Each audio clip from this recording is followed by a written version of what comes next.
강영석 변호사 모시겠습니다. 네, 안녕하세요. 강영석입니다.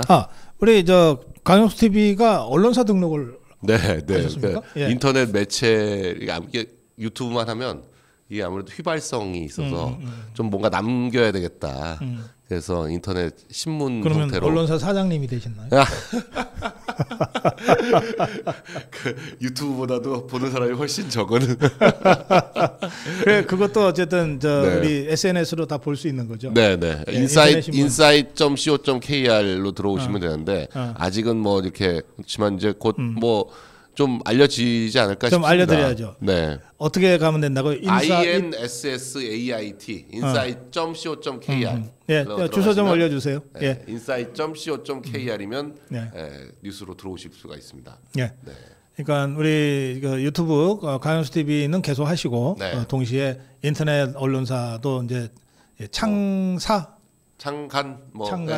하셨으니까 두 개를 같이 좀 해주시면 좋겠습니다. 자, 강영석 변호사, 어제 마지막 TV 토론이 있었습니다. 네. 그 막판에 이준석이 한 번 더 하자고 제안했는데 천천히 생각해 보겠다 그러더라고. 네. 선거가 한 1년 남았나? 어떻게 보셨어요? 네. 어제는 정말 그 김문수 후보하고 이준석 후보가 마지막 기회니까 작심하고 나온 것 같은 흔적이 역력하고 이재명도 기존처럼 했다가는 안 되겠다. 그래서 어제는 뭐 아주 작심하고 내란 공범으로 몰려고 하더라고요. 이준석 후보까지도 내란 공범으로 몰고 싶어서 내내 그 얘기를 하는데 어제 근데 결국 결과적으로 남은 거는 세 가지입니다. 칼이나하고 젓가락하고 코끼리. 네.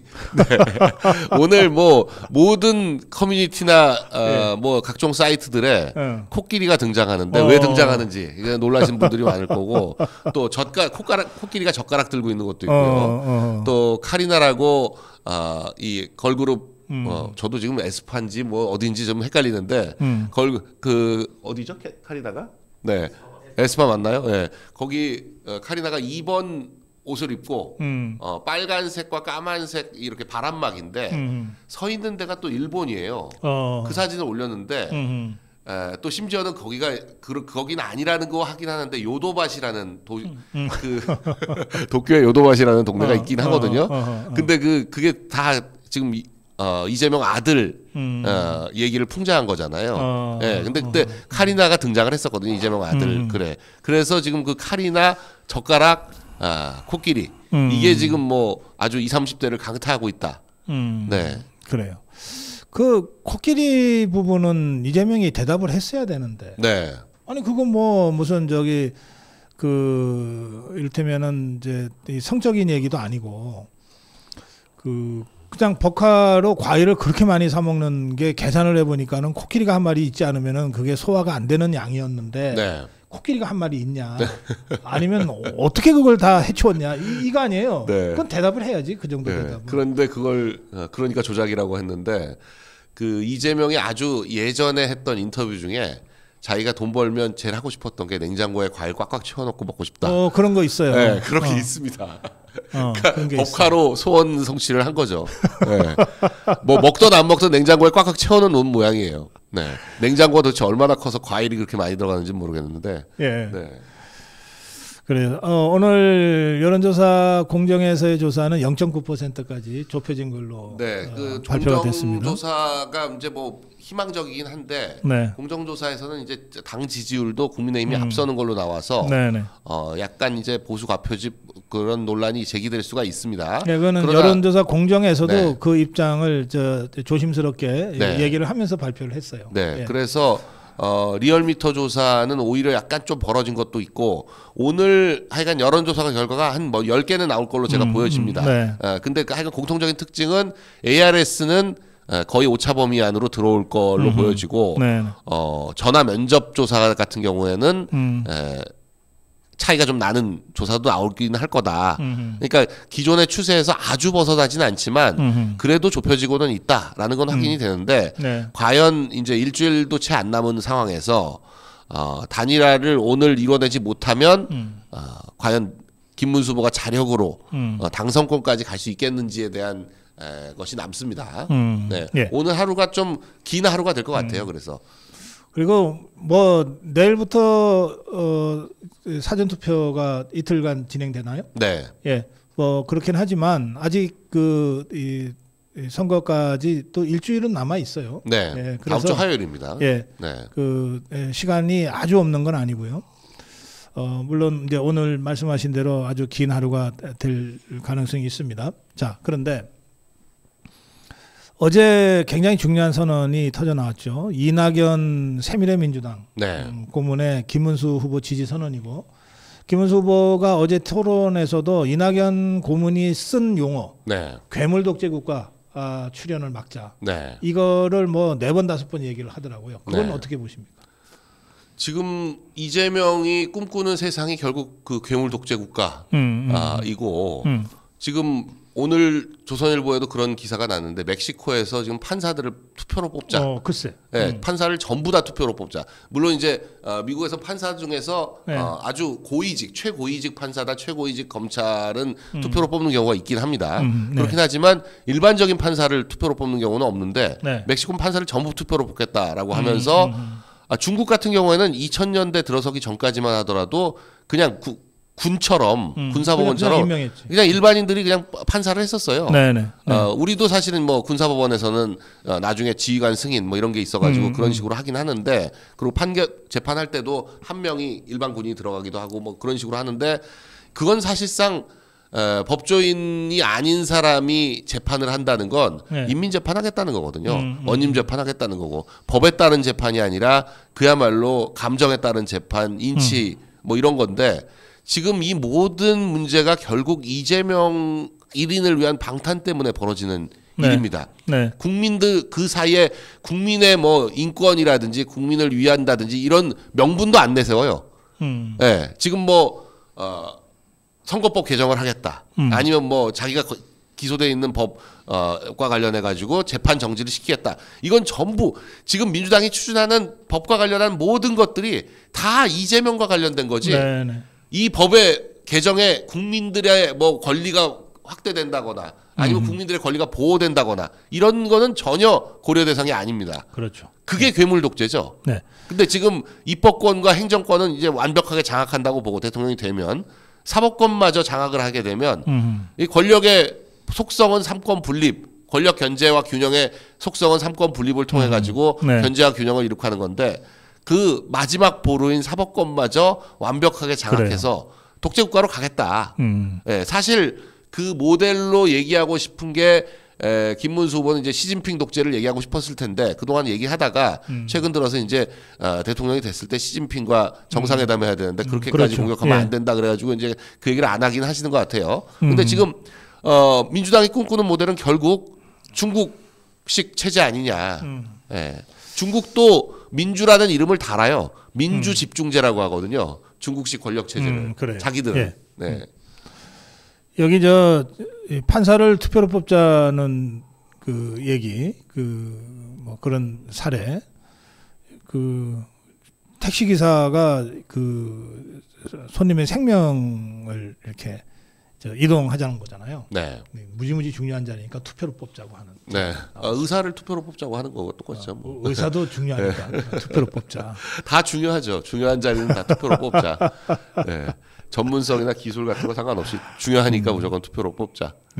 자, 사실 어제 1,004명의 전현직 이 원로 법조인들이 대법원 앞에서 긴급 기자회견을 했습니다.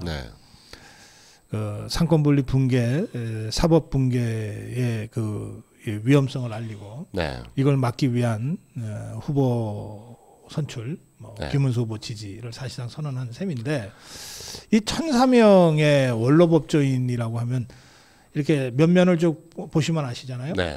저는 이게 초유의 일 같이 생각이 되는데.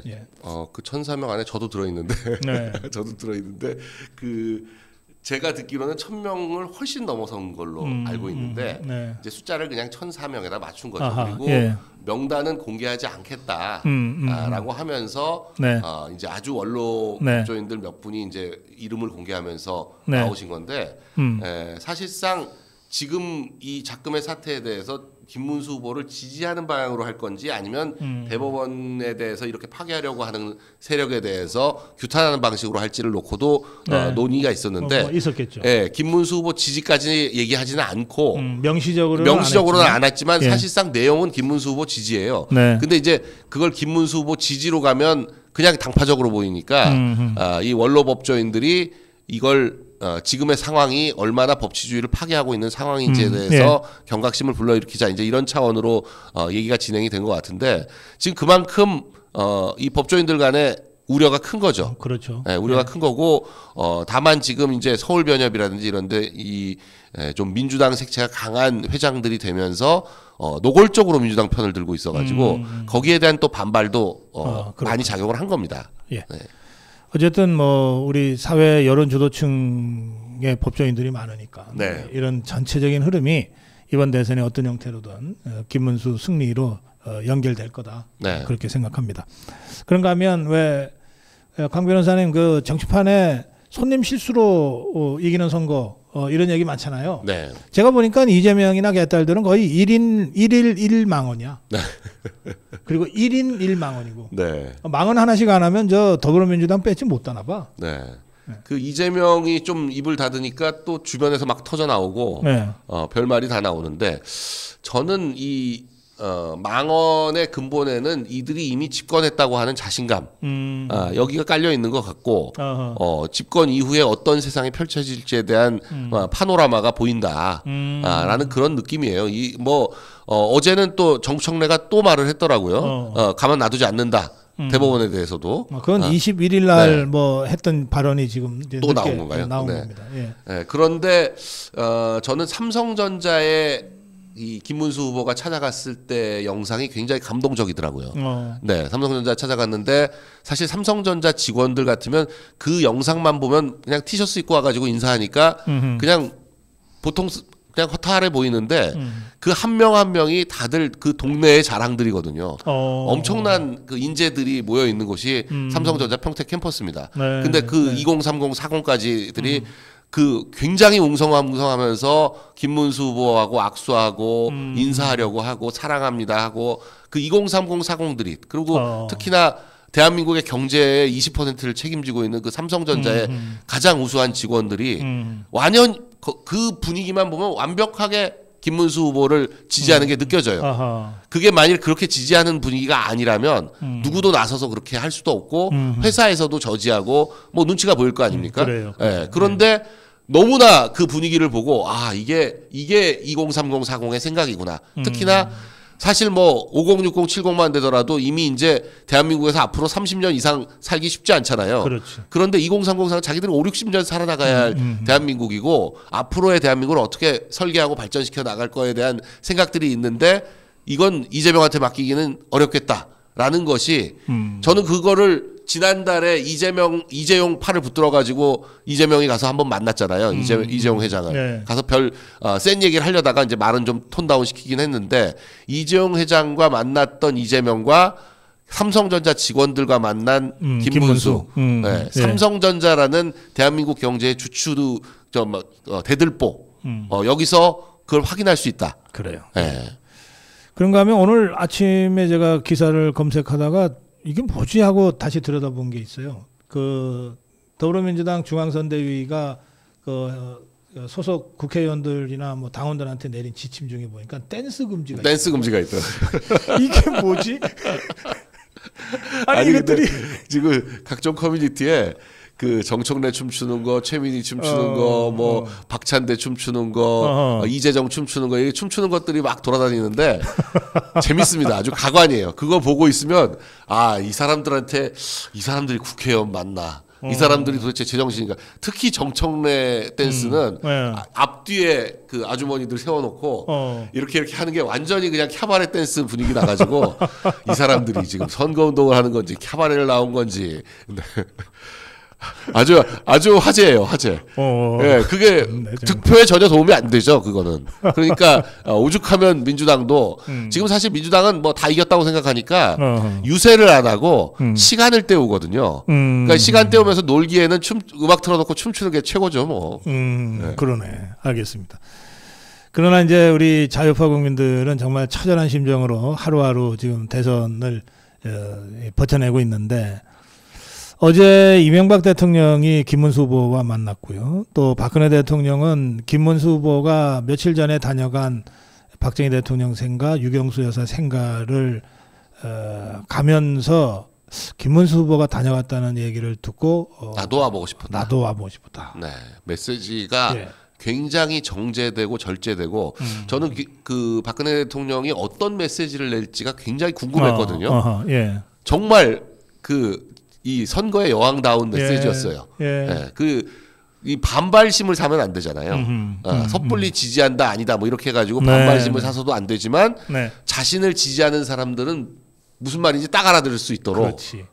그러니까 표만 얻게 하고 잃지는 않게 하는 선에서 아주 딱 정제된 메시지를 냈고 또 장소가 단순히 구미뿐만 아니라 지금 TK도 중요하지만 충북 옥천이라는 곳이 굉장히 중요한 곳 아닙니까? 그렇죠. 충북 옥천이 뭐 아이오와나 뉴햄셔 같은 곳 지역이죠. 사실상 충북 옥천과 충남 금산이 대한민국 대선을 다 맞추는 곳이라고 하는데 그 옥천에 굳이 또 방문을 해가지고 굉장히 많이 모였다 그러더라고요. 옥천에. 그러니까 옥천에는 아직도 유경수 여사를 추모하고 그리워하는 사람들이 많이 있는데 그 사람들로 하여금 유경수 여사, 박근혜 대통령, 김문수 후보로 이어지는 그런 어떤 뭐 애향심이라 그럴까 애국심을 전달한 것이 아닌가. 그게 지금 저는 좋은 사인이라고 생각하는 건 서울하고 호남, 서울, 경기, 호남 여기는 아직 완벽하게 김문수 후보가 앞선다고 말할 수가 없지만 충청권은 지금 앞섰다는 게 여러 여론조사로 확인이 되고 있거든요.